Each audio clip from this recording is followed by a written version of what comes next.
Blessing was the best food seller in our village. Everyone loved her food. Her buka was always full from morning till night.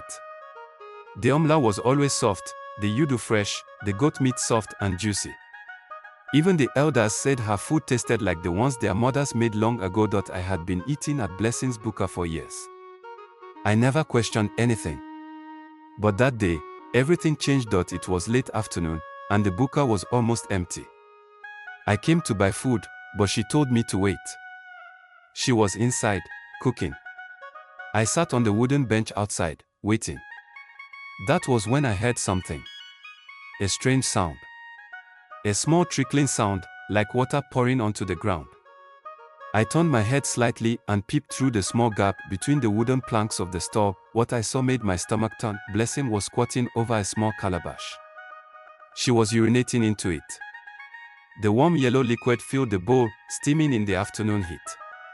My hands went cold. My mouth went dry. My heart pounded in my chest. Then, as if it was the most normal thing in the world, she picked up the calabash and stood.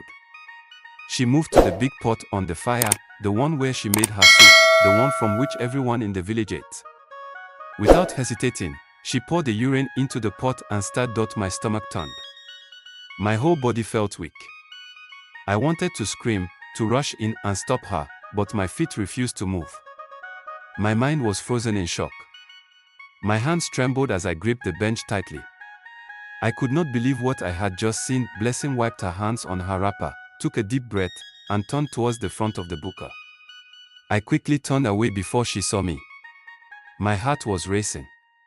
My mind was screaming. I had been eating her food for years. Everybody had been eating her food for years. I ran. I ran as fast as my legs could carry me. I ran straight to Baba Kola, the oldest man in the village. I told him everything. My voice shook as I spoke. I expected him to laugh, to say I was lying. But he didn't. His face became dark, his eyes filled with anger. Abi. Wicked woman, he spat, standing up.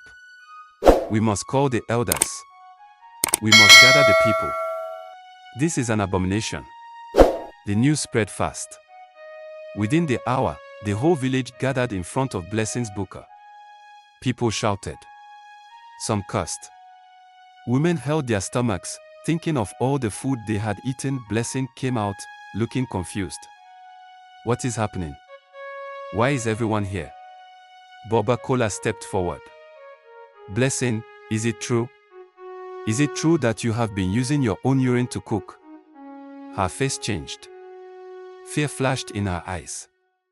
Her mouth opened, but no words came out. Then she looked at me. Our eyes met, and I saw it, the truth in her eyes. The crowd erupted. Abi. Dirty woman. You have been feeding us filth. Some women fainted. Men grabbed sticks and stones. Blessing fell to her knees, begging, crying. Please, please. I did not mean to harm anyone.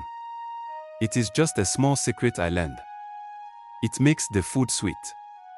Please. But no one listened. That was the last day anyone saw Blessing in the village. Some say she ran away in the night. Others say the spirit of the ancestors took her. All I know is that her buka was burned to the ground that evening. And even after many years, no one in our village ever ate food from a stranger's hand again.